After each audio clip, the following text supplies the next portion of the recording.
0345 6060 973. 10 minutes for 8 is the time. Back to our celebration of the Lionesses. The women what won it in just a moment. Now, could be speaking about another woman. What won it in just over a month's time. I refer to, of course, the race to be the leader of the Conservative Party. And indeed, our Prime Minister. It has to be said, a good weekend for the female contender. A number of prominent people coming out, such as Tom Tugendhat, Brandon Lewis and others. And another of her key supporters joins me now to explain that Ms Truss is down on the farm. She wants to unleash British farming, shore up food security, slash red tape, and extend a seasonal workers scheme. My goodness, a lot to discuss with Work and Pension Secretary, and I have to say, Liz Truss supporter, Dr. Thérèse Coffey, who joins me now. Good to have you on, Dr. Coffey. Can you run through then exactly what we're going to hear from Farmer Truss? Good morning. Yes, well, of course, Liz had been Secretary of State for Agriculture. It was her first cabinet job where she supported very strongly British food. And she's down in Devon today meeting other farmers, building on her experience as a Norfolk MP, because she wants to do a couple of things. One is there's quite a lot of unnecessary EU regulation that's been kept in UK law.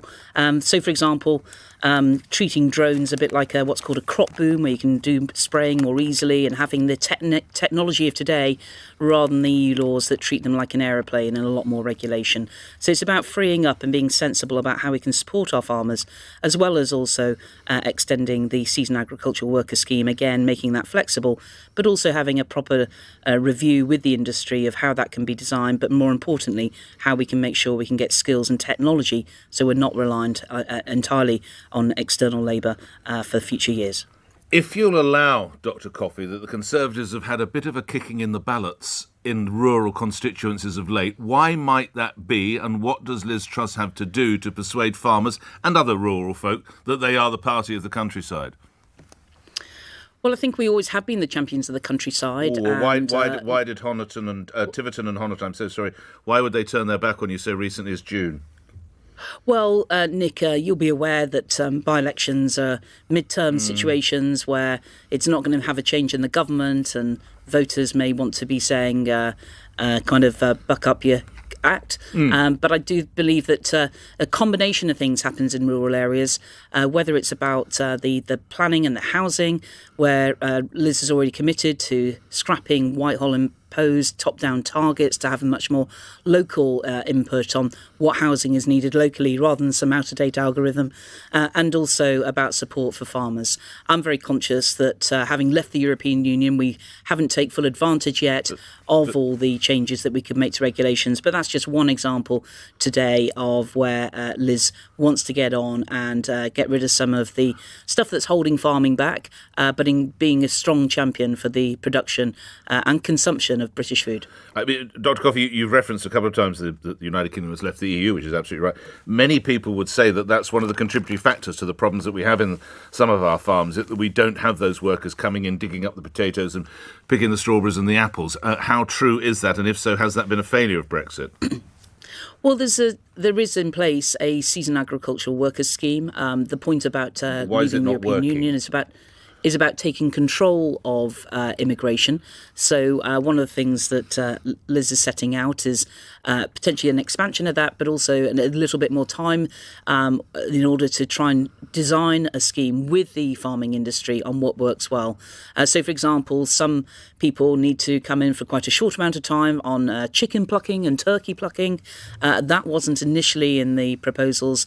They've been added more recently, but it's about making sure we have a flexible scheme and again, having that control about immigration. But nevertheless, whether it's about trade deals around the world, where the Australia-New Zealand trade deal, this is the sort of thing where Liz, in negotiating that, basically gave Australia and New Zealand the same access as the European Union does to UK markets. So it's about making sure that we can export a lot more easily, as well as some of the produce in particular that only Australia and New Zealand are producing can come into our country more readily as well. So it's a combination of both inward investment, exports, but genuinely about supporting British agriculture production.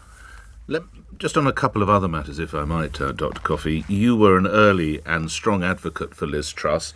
I have to say, out of the traps, you were one of the first, many now coming round to your school of thought, Tom Tugendhat, Nadim Zahawi, Brandon Lewis.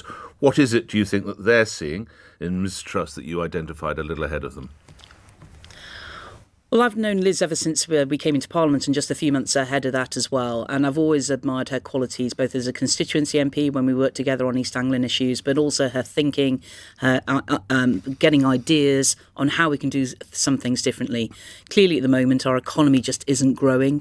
And I think Liz's bold economic reforms are there because recognising the cost of living challenge, we want to help people with their bills. But key is about growing the economy. And I think you're seeing a wide range of people from right across the Conservative Party who believe that she can unite and will unite the Conservative Party and is ready to lead our country and trusted to deliver. And it's those elements that I think have come out strongly throughout this campaign, and I'm pleased to have the support of people like Nadeem Sahawi, Brandon Lewis, Ben Wallace and indeed Tom Tugendhat, who've recently come out and endorsed Liz in order to make sure we have that strong government that is trusted and will deliver for the people and get on with our manifesto priorities. The Conservative opponent currently blocking her path to number 10 is, of course, Rishi Sunak. He's come out with a policy today, Dr. Coffey, that if you have a doctor's appointment, a GP appointment, and you don't attend, you will be fined £10. I note that you are not a medical doctor, but your view on that, Dr. Coffey? Well, this idea has been rolling around for a long time, and I think there's a reason why it hasn't been brought into place in the past.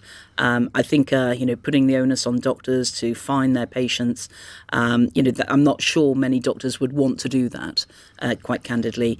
It's important that we treat people, but I'm just conscious that the other candidates will have various views on these matters, but I'm not here to defend or attack their policies. I'm here to promote Liz Truss's policies. What were you up to yesterday, Dr. Coffey? Where were you? Well, we were at the home of football, and football came home with the Lionesses. I was there with Liz, and we had a great time cheering on the Lionesses, who really uplifted the mood of the nation. And what a great tournament it's been. It's key to make sure we continue to support girls' football, women's football, and I believe yesterday will really help with the professional game as well as continuing to increase the take-up of ladies on the pitch. Which victory were you more confident of? The England Lionesses or Liz Truss? They both have my full confidence. And no, I know Liz really enjoyed her time. The German Chancellor was there as well. The usual diplomatic relations and conversations happened as well. But I think they both enjoyed a great game of football. I mean, the German team played very well as well. But the strength of the 12th woman at Wembley, as 3/4 of the stadium really got behind the team. And I have to say, there was a lot of jubilation and dancing as well to celebrate as well. So it was a great night for our country. Noting that the future Prime Minister was possibly there, and indeed Prince William, shouldn't Boris Johnson have been representing the country yesterday at Wembley, Dr. Coffey?